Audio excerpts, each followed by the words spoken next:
Olá, tá começando mais um Monte Bravo Cast, o podcast da Monte Bravo Corretora. Eu sou Malena Oliveira, hoje é terça-feira, 22 de abril de 2025 e esse é o nosso informe semanal. É um resumo em áudio de um documento produzido pelos nossos analistas que está lá disponível no nosso site.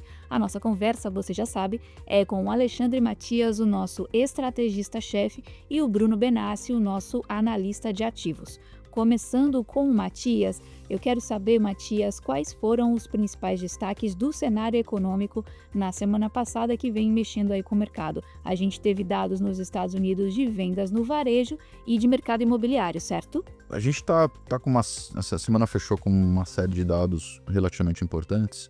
Então, nos Estados Unidos a gente teve o crescimento das vendas no varejo em março. O crescimento veio mais forte do que o esperado, um avanço de 0,4% na margem, mas isso se refere, ao causado pelo processo de antecipação de compras dos consumidores com os medos das tarifas. Por outro lado, o dado do mercado imobiliário veio pior do que o esperado, a construção de novas casas recuou 11,4%, a expectativa era 5,7%, já sob o peso da incerteza introduzida pelo Trump e pelo peso dos juros altos também, a dinâmica de juros muito voláteis, isso afeta o custo do financiamento e acaba impactando. Com o somatório desses dados, todas as projeções para o PIB, elas estão se situando na faixa entre 0,5%, uma desaceleração muito forte em relação ao último trimestre, que foi um crescimento de 2,4% na margem, e você ainda tem informações para chegar, então provavelmente um crescimento bem perto de zero, já sob o peso da política absolutamente deslocada que o Trump está fazendo, está gerando incertezas, gerando confusão, aumento de juros, aumento de risco.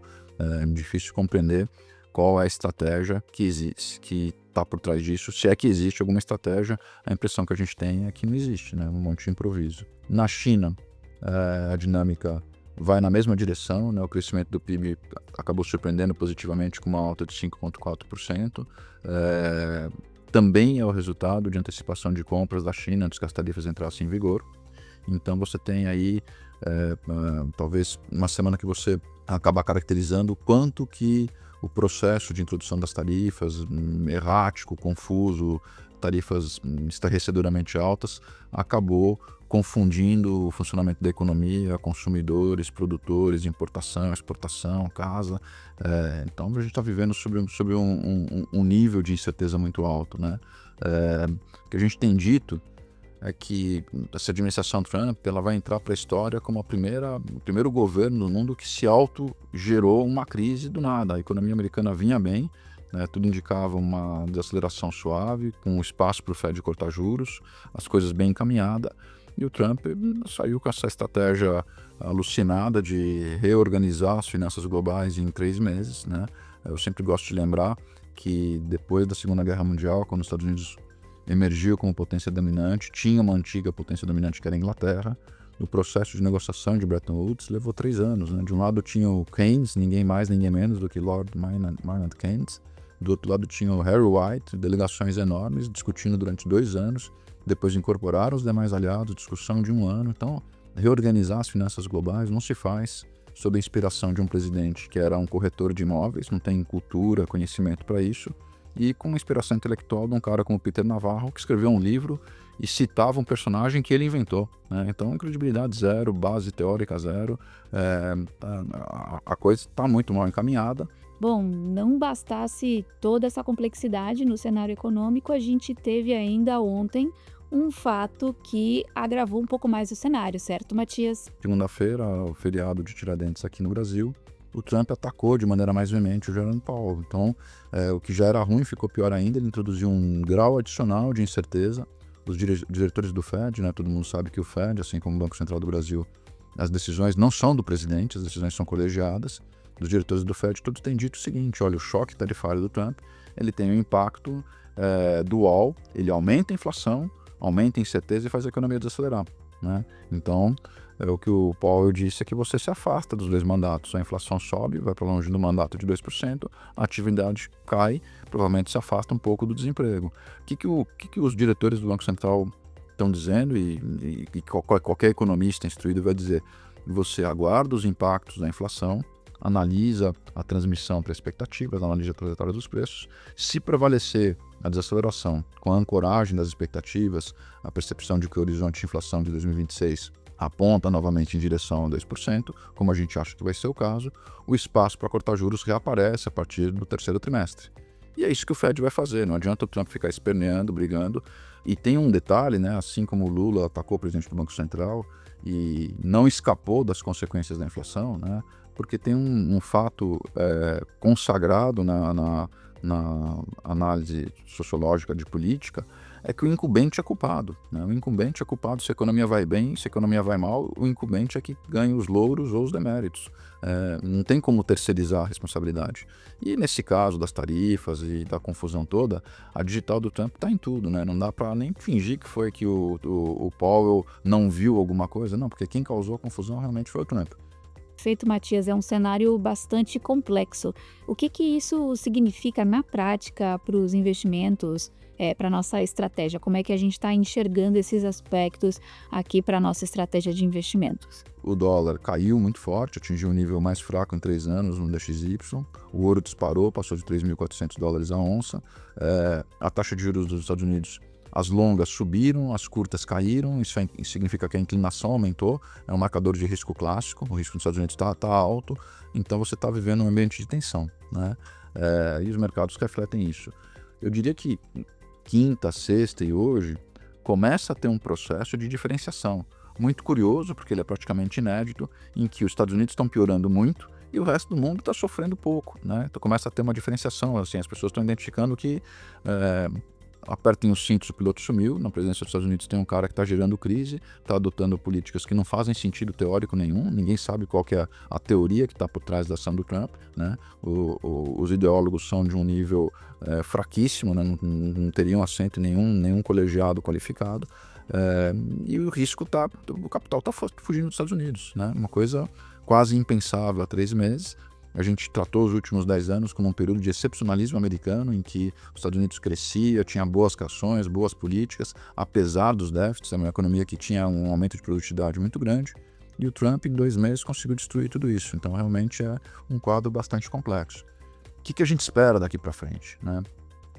A gente espera que a pressão do establishment, a pressão das empresas, a pressão dos eleitores, a reação dos partidos do Partido Republicano com a perspectiva de perder de maneira clamorosa a eleição de meio de mandato, vão começar a impulsionar o Trump por um nível de equilíbrio. E o Trump é um mago de dizer que fez uma confusão e que ele é o ganhador, que estava tudo planejado. Então, em algum momento, eu acho que ele vai ter que dar uma meia volta, amenizar as tarifas, amenizar o nível de conflitos. Talvez ele vá ficar brigando com o Powell, porque ele vai substituir o Powell, mas é um quadro complexo. A gente imagina que a gente tem ainda mais 2 ou 3 meses de volatilidade, mas à medida que o tempo passar, as coisas vão maturando. Vai chegar o momento em que o Fed vai cortar os juros tecnicamente, a gente imagina no segundo semestre, e aí as coisas tendem a esmaecer um pouco. Mas por enquanto é olho no Twitter, ou no X, né, na rede social, porque a qualquer momento o Trump pode ter uma ideia, tuita lá, e daí o pessoal sai correndo para tentar entender o que ele quer fazer, qual é a estratégia. Eu acho que não tem estratégia, eu acho que ele está improvisando, a gente tem uma pessoa instável na presidência da maior potência do mundo. Agora, passando para o Bruno Benassi, o nosso analista de ativos, considerando toda essa confusão aí no cenário econômico que o Matias descreveu, como é que a gente enxerga, Benassi, o comportamento especificamente da renda variável, do Ibovespa, das ações brasileiras nos próximos meses? Como é que a gente, quais são as nossas perspectivas para esse movimento da Bolsa? Semana passada foi mais uma semana de alta no Ibovespa, né? O Ibovespa fechou a semana subindo 1,5%, voltando a flertar ali com 130 mil pontos. E como o Matias falou, foi uma semana que intensificou, ou foi mais uma semana em que a Bolsa do Brasil, junto com algumas outras bolsas ao redor do globo, teve uma performance positiva, enquanto a performance do S&P e do Nasdaq foi negativa, né? Então, acho que vem toda a discussão sobre como o Trump tem lidado com questões, e é surpreendente, e nos surpreendeu também a resiliência da Bolsa brasileira, tá? Então, a gente continua achando que o fiscal brasileiro é um problema, o ano de 2026 tem uma eleição, o que vai ser uma eleição disputada e com a concorrência bastante dura, né? Vai ser uma eleição dura, porém, acho que o Brasil foi considerado ou foi eleito um dos possíveis ganhadores dessa guerra comercial. A Bolsa, o Ibovespa e mesmo o Small negociam em múltiplos que são interessantes, né? Todos bem abaixo da média histórica, com vale, sem vale. Então, é um ponto de entrada que parece interessante. A gente vê pouca possibilidade de downside, né? Então, a Bolsa negociando a 125 mil pontos, 130 mil pontos, num cenário mais negativo, que seja um aumento das tensões comerciais que vai bater mais no preço de commodity, ou de uma eleição que o partido incumbente ganhe por uma margem bastante elevada, o Ibovespa deveria negociar a 100, 110 mil pontos, e num cenário um pouco mais positivo, o Ibovespa deveria negociar no nível de preço muito mais elevado, né? Então, teria um upside muito maior em relação à probabilidade de downside. Então, acho que isso ajuda a indicar porque o Ibovespa ele tem tido essa performance bastante resiliente, que é surpreendente, mas é o que a gente tem visto nos dados. E também tem a questão de que a reunião de maio do Banco Central Brasileiro deve ser a última alta, né, 50 bips, levando juros para 14,75, e em algum momento durante as próximas reuniões, talvez mais para o final do ano, se discuta ou entre na discussão a redução de juros, né? Então você tem um cenário com o investidor já pensando na queda de juros, e normalmente cenário de queda de juros é um cenário que é mais positivo para a Bolsa no Brasil. Então, acho que o investidor estrangeiro fez essa leitura. A Bolsa tem uma performance positiva no ano por conta disso. Acho que o ponto de atenção agora é entender quais vão ser os próximos passos do Trump, né? Então, se, como o Matias falou, daqui a 2, 3 meses a situação estiver realmente mais assentada, de uma maneira um pouco menos beligerante, com o Banco Central brasileiro dando indícios que pode realmente cortar os juros, alguma discussão sobre corte de juros nos Estados Unidos, a Bolsa brasileira aí sim deveria ter uma performance positiva até o final do ano. Agora, pensando no próximo ano, 2026 promete ser um ano decisivo para a alocação. O que a gente pode fazer pensando em investir hoje, pensando nesse cenário para 2026? Existem estratégias de proteção, a gente consegue investir nesses ativos, mas também a gente consegue proteger de alguma forma esses ativos, não é, Benassi? E o ano de 2026 realmente vai ser um cenário global um pouco mais benigno, né? Corte de juros nos Estados Unidos, uma atividade econômica que deveria acelerar em relação ao ano de 2025, porque vários países estarão num processo de corte de juros com uma ideia mais certa, né? Uma ideia mais certeira de como vai ser a relação dos Estados Unidos com os países do globo.